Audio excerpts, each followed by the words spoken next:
Hello and welcome to Inside Iraq. I'm Jassim Azzawi. While politicians play the blame game, ordinary Iraqis are torn between hope and fear while desperately praying for peace. Some vowed to stay and build. Millions voted with their feet, while others watch from their vantage point of security. One burning question haunts all Iraqis. Can Iraq ever come back again? And will it have room for all? John Cookson reports. I think it sends a message of peace and the diversity that is in the orchestra. It is very obvious that we can live together peacefully. There's nothing impossible.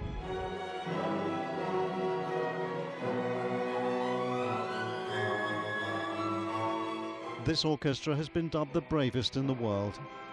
They've had their instruments smashed and they've received death threats from extremist gunmen.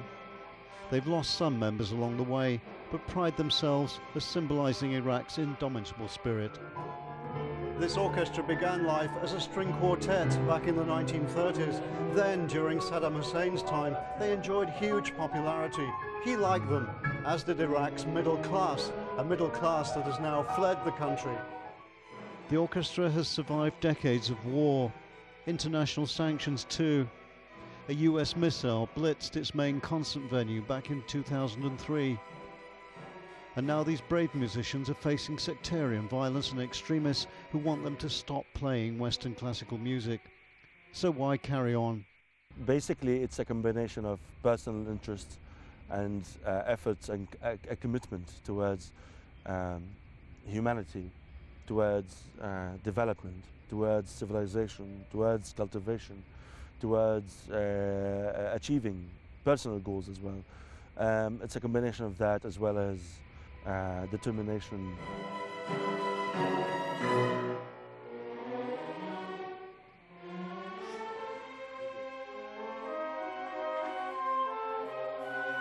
The orchestra is a mix of Shia, Sunni and Kurds, and an example of how Iraqis can all get along given the right circumstances, music being the common bond. It's impossible not to admire them, especially young pianist Suhail Sultan. You can't help being brave. It is in our blood now for the last 4 years. All the bad things that are happening, all the bad situations, is keeping us, what we say, what can't kill you can make you only stronger. So we are getting stronger every day, through and through. But you're risking your life possibly playing for this orchestra, even giving this interview. Actually, it's not just being a musician that's risking your life. Every doctor, every engineer who's going to work every day, who's going through their life, are risking their life, literally. So we have to move on. We can't just stay still. The Sphinx will always rise from the ashes. So here was the civilization.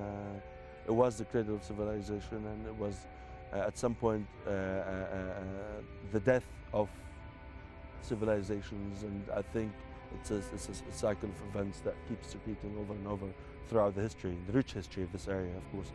So the message is, again, we exist, we do perform, then we have hope, and we might have a chance to live a decent, normal, civilized life in this troublesome part of the world.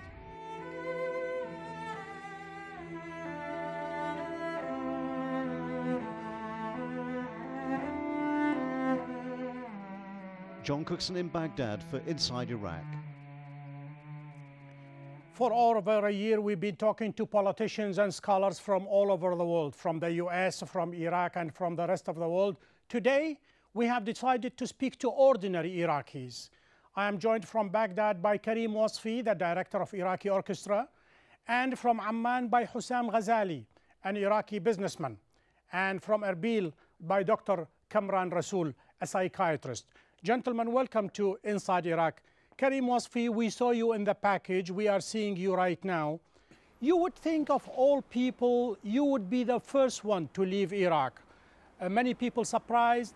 Why are you staying in Iraq? What is it there left for you to stay? Well, thank you for hosting us first, and greetings to my colleagues.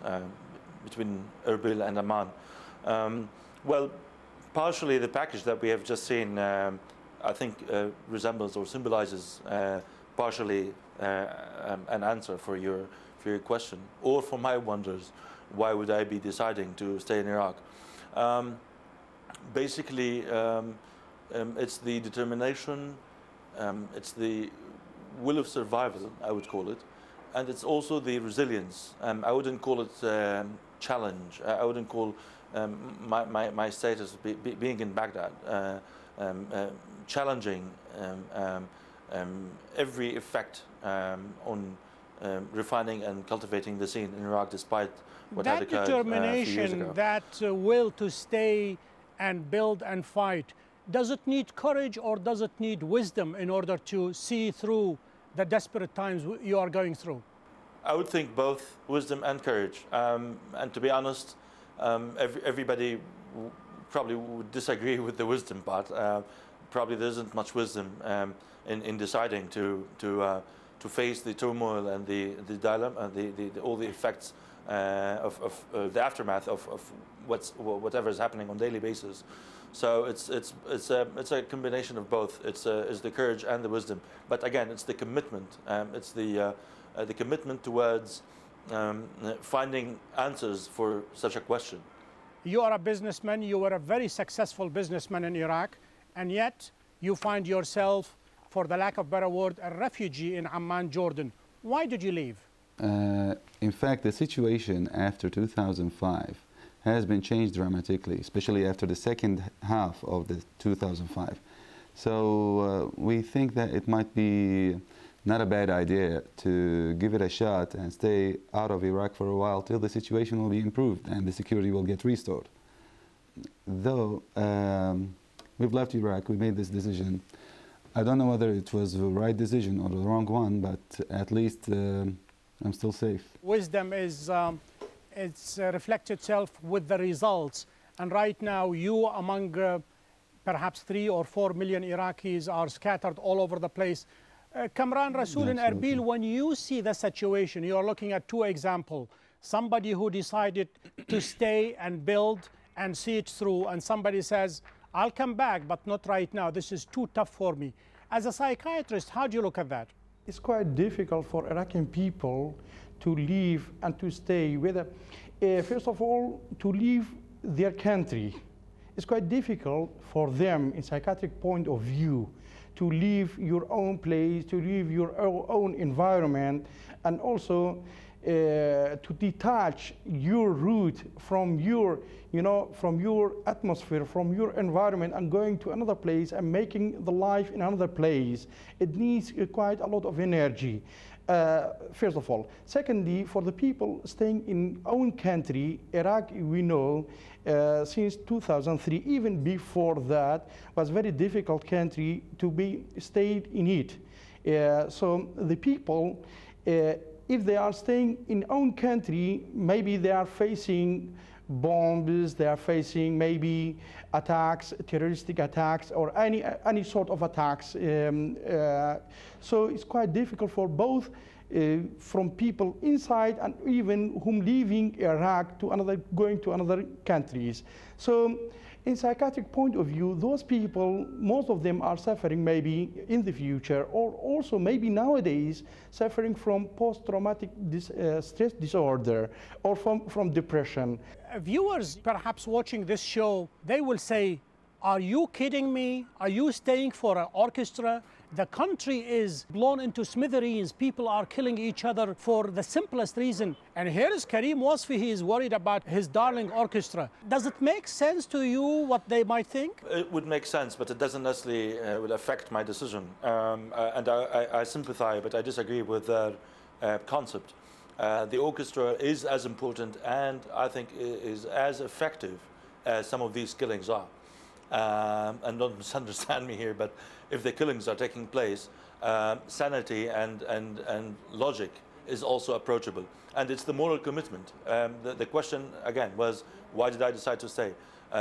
It's the impending doom of being committed morally to a cause, a human cause, that tackles the very depth of, I think, the thoughts and concepts. Karim, are you mankind, and your orchestra members under pressure, perhaps under threat, that you are playing a Western music? We were at some point, which did not surprise me. I had, there were ways to actually deal with the situation, and to at least not to negotiate, but to discuss these concepts and these impressions. Some people did not understand. Some people still do not understand the reasons. Why are we so much committed to Western music? Hussam, under what circumstances do you see yourself going back to Iraq? First and foremost, that situation has to be improved, as I said, and security should be restored. Things are, Iraqis themselves, they will find themselves that going back to Iraq is more, is much better for them, not to keep staying abroad, and some of them are looking for moving to another countries. I mean, but will you be going to old Iraq? I mean, the old Iraq you knew back to 2003 is no more. Even if security goes back to what it is, the old Iraq has gone. No one is looking for old Iraq now. I mean, no one, at the same time, no one hates change for a better situation, but still the better situation doesn't exist. I do believe once that we do Iraqi fear power, but never respect the laws. And this was before 2003. We and need you to want reach to a level. reverse that formula. You would like Iraqis not to fear power, but to respect the law. That's what you're saying. But to respect the law. Yeah, exactly. I mean, at this time, when everybody thinks that way, I do believe that the atmosphere will be very suitable, not only for Iraqis, for everybody who wants to live in Iraq and rebuild Iraq and looking, building the future for Iraq. I mean, at the same time, I do believe that if we want to win the future, we have to understand our past.